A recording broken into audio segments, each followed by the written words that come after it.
Assalamualaikum warahmatullahi wabarakatuh. Saya atas nama Andika Nusriadi, kelas 2B 18 TMA 316 dengan jurusan Teknik Manufaktur Industri Agro dari kampus Politeknik ATI Makassar. Oke, kali ini saya akan membahas sedikit tentang pengertian pengecoran logam dengan cetakan pasir. Pertama itu definisi pengecoran.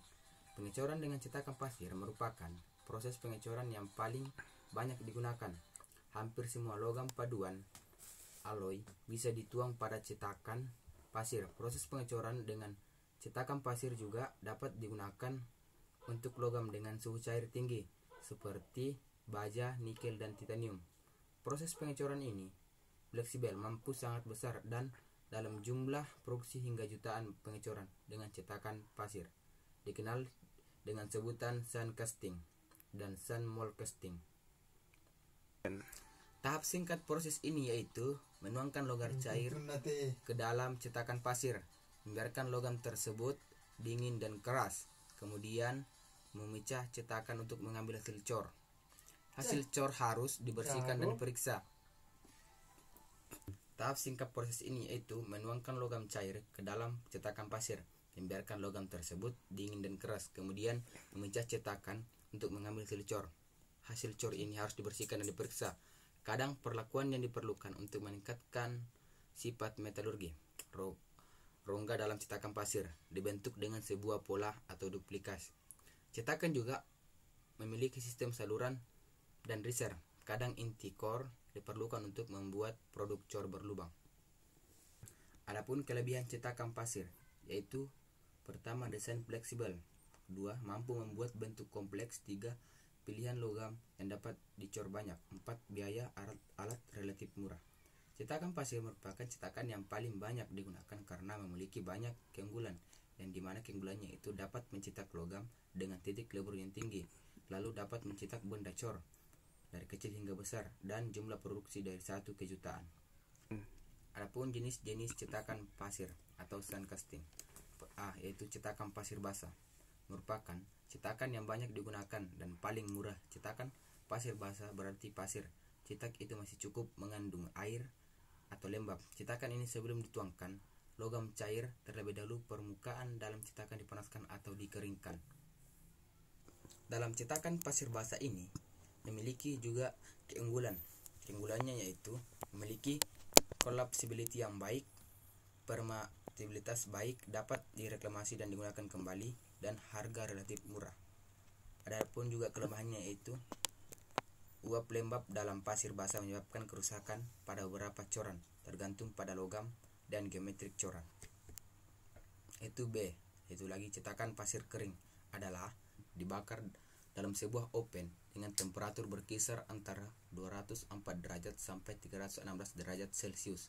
Pembakaran dalam oven dapat memperkuat cetakan dan mengeraskan permukaan rongga cetakan. Cetakan pasir kering digunakan pada benda tuang yang berukuran besar di atas 100 kg.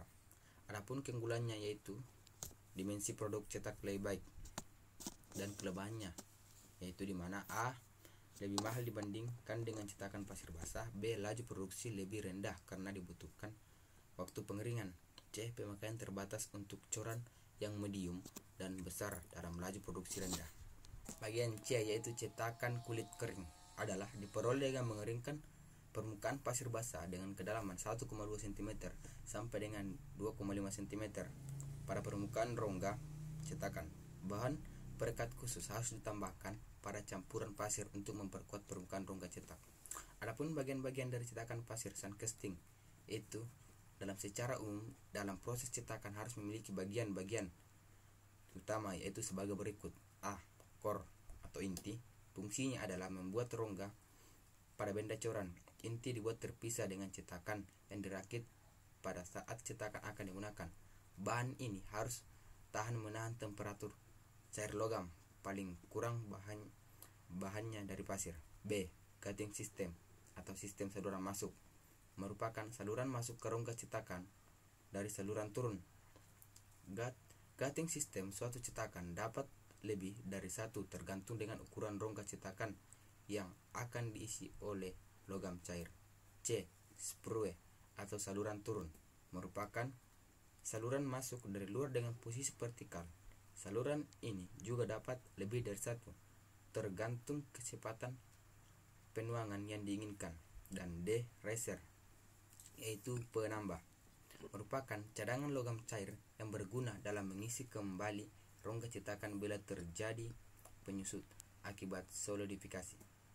E. Yaitu pouring basin, merupakan lekukan pada cetakan yang fungsi utamanya adalah mengurangi kecepatan logam cair masuk langsung dari ladle ke sprue. Kecepatan aliran logam yang tinggi dapat terjadi erosi sprue dan terbawanya kotoran-kotoran logam cair yang berasal dari tungku ke rongga cetakan. Bagian F, yaitu cavity, yaitu rongga cetakan, merupakan ruangan tempat logam cair yang dituangkan ke dalam bentuk cetakan. Bentuk rongga ini sama dengan benda kerja yang akan dicor. Rongga cetakan dibuat dengan menggunakan pola. Adapun beberapa tahapan pembuatan cetakan pasir. Pertama yaitu pembuatan pasir cetak di atas pola. 2. Pelepasan pola dari pasir cetak rongga cetak. 3. Pembuatan saluran masuk ke dasar. 4. Pelapisan rongga cetak. 5. Bila coran memiliki permukaan dalam, misalnya lubang, maka dipasang inti. 6. Penyatuan cetakan dan siap untuk digunakan. Lanjut, yaitu proses pembuatan cetakan pasir sandcasting. Prosedur pembuatan cetakan pasir pertama yaitu dengan pola yang dapat dipakai berulang-ulang, yaitu pasir dipadatkan di sekitar pola, kemudian pola dikeluarkan, rongga yang terbentuk diisi dengan logam cair. 2. Dengan pola sekali pakai. Pola dibuat dari polistiren atau sejenisnya dan tidak dikeluarkan. Pola menguap pada saat logam cair dituangkan ke dalam cetakan. Penuangan dalam cetakan pasir yaitu sandcasting, di mana itu proses pengecoran atau penuangan ialah pengisian rongga cetakan dengan bahan tuangan yang telah dileburkan atau dicairkan. Berbagai cara penuangan dapat dilakukan sesuai dengan sistem pengecoran yang digunakan, seperti penuangan dan cetakan pasir dilakukan dengan sistem penuangan dengan menggunakan panci tuang atau ladle, di mana cetakan dibuat pada rangka cetak logam, di mana bentuk luar dari cetakan itu sendiri telah didesain sesuai dengan perencanaan dalam proses pengecorannya. Adapun juga pembongkaran cetakan pasir yaitu sandcasting. Proses pembongkaran merupakan proses pengambilan coran dari pasir cetak dan cetakan. Proses ini tergantung pada macam dan cara pembuatan cetakan, antara lain sebagai berikut. A. Memakai drag dengan rusuk. Tipe pengecoran drag dengan kop dengan memakai rusuk banyak digunakan. Rusuk-rusuk dihubungkan membentuk persegi 4 atau bujur sangkar dan diikat dengan pin-pin. Tujuan memakai rusuk ini, jika pengecoran sudah selesai, pembongkaran lebih mudah dilakukan.